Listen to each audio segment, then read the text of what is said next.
Okay, here's part three on invasion of privacy. Previously, we talked about considerations, which are kind of like defenses, and then we talked about three of the four different ways of invading somebody's privacy. So we're going to cover the fourth one now, misappropriation of a person's name or image for commercial purposes, also called right of publicity.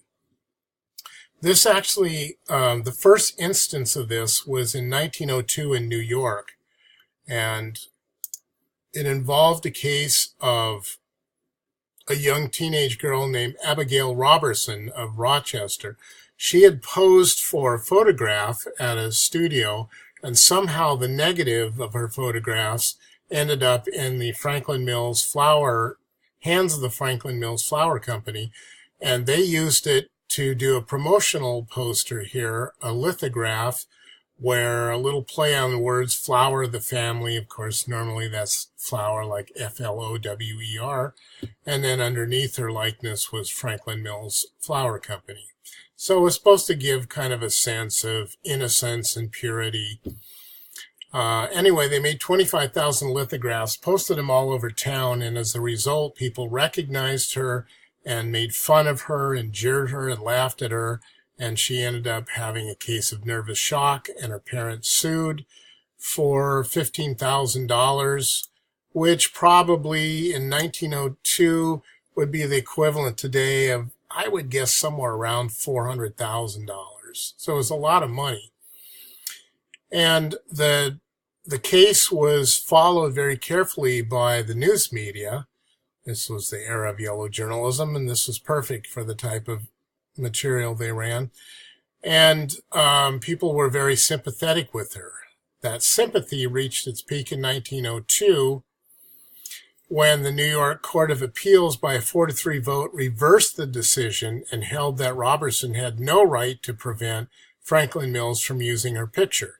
The so-called right of privacy is not yet found an abiding place in our jurisprudence, which is just a fancy way of saying there's no law that would stop them from doing such a thing. Well, the public was so outraged, they put a full court press on their legislature, and in 1902, the New York legislature passed this first right of privacy, the first right of publicity or misappropriation law. And it's been used many, many times since, often by celebrities. One of the more famous cases involved Johnny Carson when he was at the height of his status as the host of The Tonight Show. And there were two things that were associated with Johnny Carson. One was that he was referred to as the world's foremost comedian. And the second was his sidekick, Ed McMahon, would always introduce Johnny Carson by saying, "And now, here's Johnny," and it became a very famous catchphrase, and it was used often in different media. Probably the most famous or infamous example was from the movie The Shining, involving Shelley Duvall and Jack Nicholson.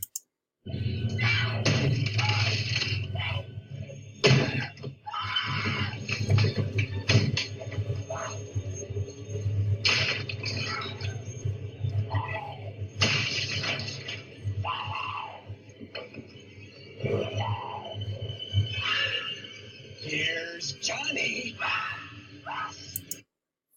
Yeah, pretty famous scene, and nobody could do that as well as Jack Nicholson. So those two things are associated with Johnny Carson. Well, this guy who manufactured portable toilets came out with a new line, portable toilets like the Honey Bucket that you see at different public events. Came out with a new line, and he called it the Here's Johnny portable toilet. So as you know, the John is a nickname for the toilet, as is the commode is also referred to as the toilet. And so it was a Here's Johnny portable toilet, and then his logo was the world's foremost commodian. So he was playing on two Johnny Carson things. And Johnny Carson sued, and the jury agreed. They said these are so associated with Johnny Carson. It's the same as just using his name or likeness. So he lost and had to quit manufacturing the Here's Johnny portable toilets. Another example was Joe Namath, who at the height of his glory, he was the quarterback for, I think it was the New York Jets. And they went to the Super Bowl, I believe, or one of the bowls. And Sports Illustrated covered that, and they took a lot of photographs of the game. But one of the published photographs was of Joe Namath very prominently in the foreground, winding back to snap the ball off to one of the players. And, well, that's fine. Joe Namath can't say anything about it. It's news coverage. It's a Super Bowl. He's a public figure, etc. But Sports Illustrated took it one step further, and they used it for a subscription campaign. And that's where Joe Namath sued, and he said, covering the news, such as a bowl game, is one thing, but now you're using my name or likeness for commercial purposes, and that is to sell subscriptions, not to cover a game. And it went to the jury, and the jury found against Joe Namath because what they said was the photograph that was used was incidentally used, that it had been taken as a news photograph, it had been published, it was already out there, so using it for the subscription campaign was incidental. So it was kind of a strange difference between Johnny Carson's successful case and Joe Namath's unsuccessful case. Another example is Jessica Alba. Let me call up her. So Playboy does this thing every year, usually around March. It's the sex stars of whatever year it is. So this was going to be sex stars of 2006. Well, Jessica Alba was at the top of her game. She was certainly one of the sexiest stars out there. And in fact, she had just starred in a movie that had just been released called Into the Blue, in which she swims around in a very skimpy bikini. Very skimpy bikini. And Playboy, they know that Jessica Alba will never pose nude. They've asked her a million times. It's in her contract. She has a no nudity clause in her contract. She will not do nudity. And she's made that very clear. So they asked her if she would pose for the front cover of that issue, and she refused. She said, because a lot of times the celebrities who are on the front cover are there because they have a nude pictorial inside. And she said, I don't want to give my fans the impression that I have a nude pictorial by posing on the front cover. So Playboy said, okay, we can respect that. So then they did a little tricky thing, which is that they asked Columbia Pictures for a copy of her promotional shot that had been sent out to various media to promote the film Into the Blue. And they said, well, we want to use it inside for our coverage of Sex Stars of 2006. Columbia Pictures says, that's fine, that's great, it's more publicity for us. And so they sent the photograph. Well, what Playboy did, rather than putting it inside, they ran it on the front cover. And along with 25 sexiest celebrities, Jessica Alba, sex star of the year.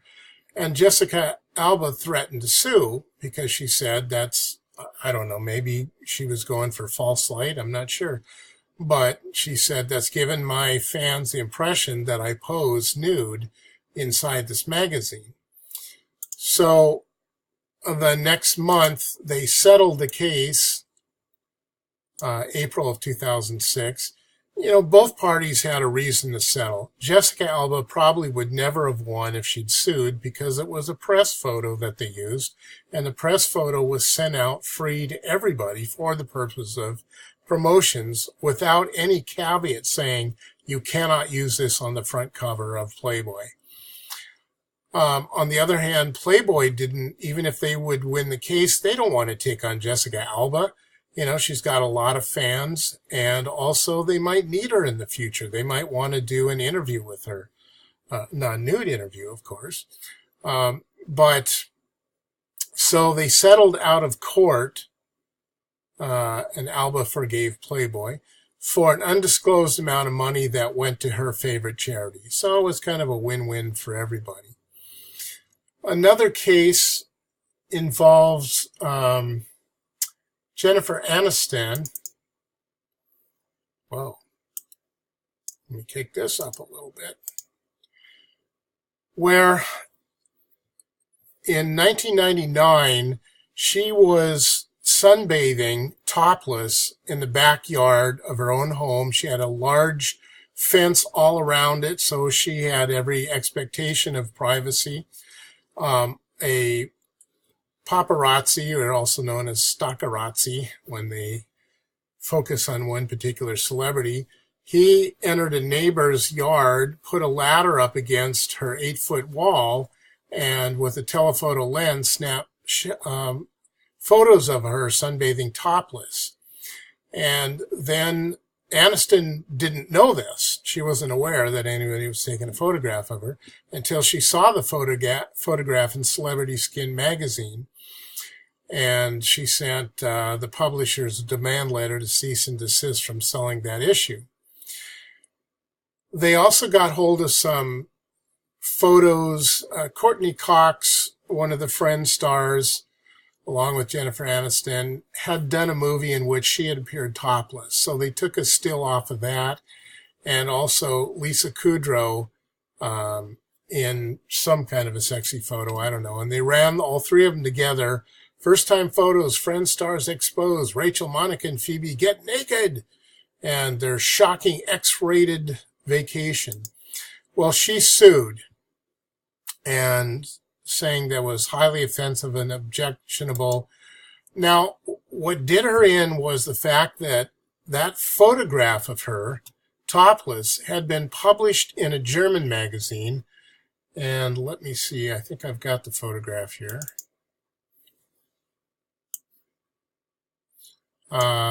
Anyway, however you pronounce this, I believe it was a German magazine, and as you can see, clearly she's topless.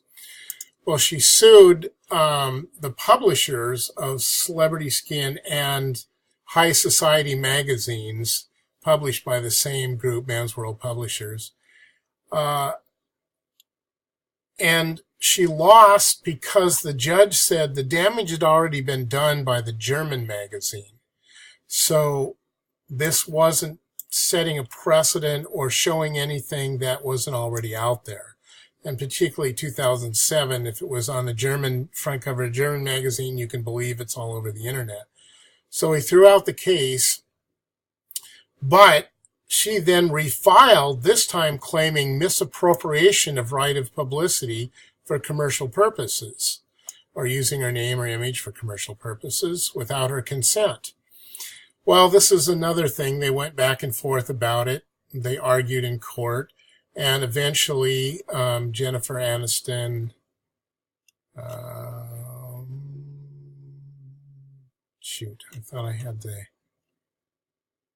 oh, here we go. Friends star Jennifer Aniston has reached a $550,000 settlement with a man she accused of illegally distributing photographs of her sunbathing topless. So there was never any outcome of it in the court case. It was just settled out of court. And that pretty much is the bulk of what I wanted to say about invasion of privacy. In the next screencast, I'm going to talk about the assignment that you did from your textbook.